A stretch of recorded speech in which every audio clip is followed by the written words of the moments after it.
68 degrees in Chicago, and Jim Wynne is next with the news live at 55 here on WLS. WLS. I just said that. In Chicago. In Chicago.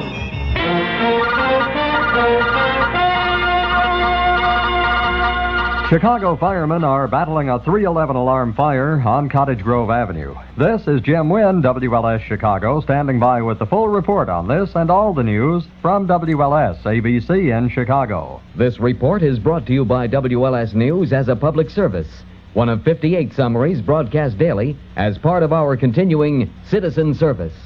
A 311 alarm has been sounded for a fire that is said to be in an abandoned building at 6035 Cottage Grove Avenue. Snorkels are being sent to the scene to help 8th Battalion firemen battle the flames.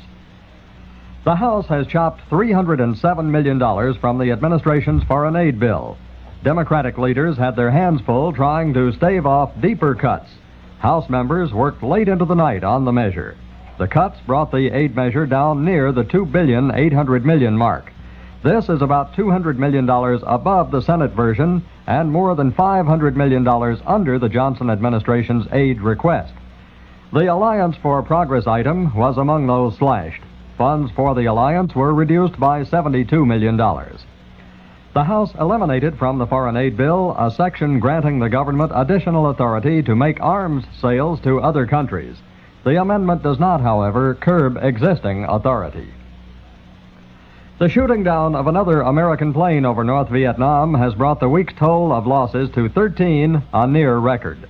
The Air Force Thunder Chief fell victim to communist ground fire in raids which sent American fighter bombers to within 30 miles of Red China. The pilot was reported missing. Other aircraft struck the Kep Ha airfield 37 miles from Haiphong. The only ground action of any consequence was an enemy attack on Marine positions south of the demilitarized zone. The Communist East German news agency reports from Hanoi that 76 civilians were killed and 151 injured by American bombing attacks on the North Vietnamese capital in recent days. The toll reportedly is for the period between August 11th and August 23rd. Viet Cong terrorists have been busy again in the Saigon area. 3 Vietnamese civilians have been killed and 9 others wounded in a mortar attack on a police station on the outskirts of the city. The raid was in an area where guerrillas have been active in their campaign to disrupt the forthcoming elections. 2 other civilians were killed and 11 wounded in another police station 80 miles from Saigon when terrorists exploded a Claymore mine. President Johnson drew brickbats from Republicans for his plan to send American observers to watch Vietnam's election. Kansas Senator James Pearson called the move worthless and said it was being done only to mollify American critics of the upcoming vote. Wisconsin Congressman Henry Schadeberg said the U.S. has no business sending observers and said it would be like having Vietnamese oversee the fairness of American presidential elections. Meanwhile, in Saigon, half of the 48 senatorial candidates accused the military government of rigging the election. Iowa's Republican Senator Burke Hickenlooper, one of the 20 members of the South Vietnam observation team, told WLS, I think it's purely observing, and I think probably it's to give some support and confidence to a free election effort in South Vietnam. Last month, the president of Columbia University, Grayson Kirk, announced a new cigarette filter, proclaiming it a dramatic breakthrough in limiting hazards of smoking.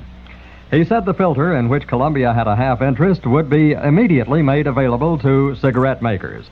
Yesterday, Kirk told the Senate Commerce Committee, I want to assure this committee that until a testing program, and a very extensive testing program, is completed, the results prove entirely satisfactory, where we will not license any cigarette company anywhere in the world. A man who became abusive in St. Rita Church at 5500 Broadway stabbed a priest there 3 times last night, but was held by the priest until police arrived. The victim, Father Peter Shannon, was treated at the Edgewater Hospital. The man arrested is 46-year-old Edmund Burke of 5928 Ridge Avenue. A woman and two men, all armed with revolvers, fled with 3 fur pieces after beating the owner of the Wynne Kassan fur store at 644 North Michigan Avenue yesterday. The trio drove off in a stolen car.